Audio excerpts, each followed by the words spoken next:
Greetings, YouTube. When we are young, we rarely hear our own voice. Because the voice that's in our side our heads is different than the voice that you folks hear outside my head. So when I was a kid, this is the voice I heard. And then I was really surprised to discover on a recording, particularly as a child, when I was a kid, recordings were less common. Because remember, I was born in '64, that my voice did not sound like my voice.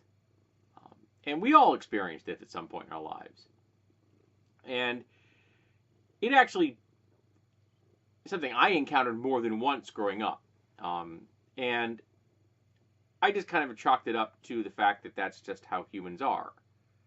You know, it's like prior to the invention of high quality glass and the process of putting silver on it to create mirrors, no human had seen a truly accurate reflection of their face.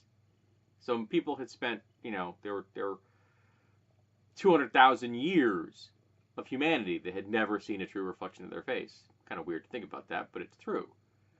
And until we had high quality vocal recordings, no one had heard what their voice sounds like.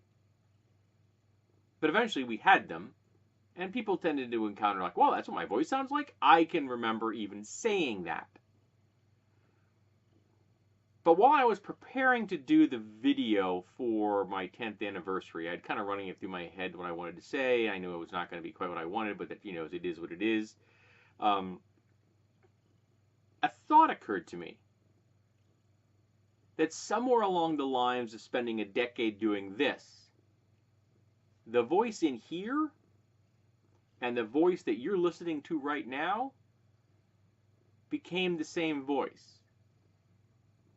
That I stopped having that dichotomy inside my head and outside my head. That there had been some sort of synergy between the voice I hear and the voice I hear. And it occurs to me that I'm never going to be able to go back again. Never again will I hear that juxtaposition that most people do. I'm never going to have that's my voice sounds like, because I know exactly what my voice sounds like. I've listened to my voice so many times here on my channel. Thousands and thousands of times I've heard my voice. Often saying the words, "Greetings, YouTube." That it's just kind of become the same thing. I mean, it's not any deep philosophical comment here. This is not something that's going to shatter the universe. But I found it interesting. So I thought I'd open up the topic to anyone else who does this kind of thing on a regular basis, particularly if you give speeches or you're a musician. Have you ever had that happen to you? Where at some point you realize that the voice inside your head and the voice outside your head has become the same. Simply because you've heard it so many times.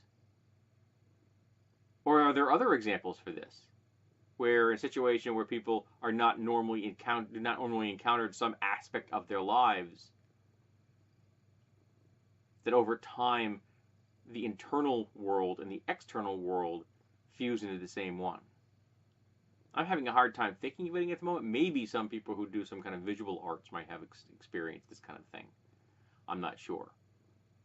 So let's talk about our sensory perception of the world, because we're all creating this. This out here in the real world is just undifferentiated noise, visual and tactile and auditory and olfactory. And it is only after we've imposed concept upon it that it begins to make any kind of sense. So the fact that we can change and modify those concepts over time is kind of a marvel of what humans can do. And this is just a really minor example of that. So I'd be intrigued to see if anyone else has experienced it. I think it would just be kind of cool. So let's talk about how we perceive the world through our sensory connections and how they change over the course of their lives. And the fact that I now hear my voice in a way that I thought that I never would.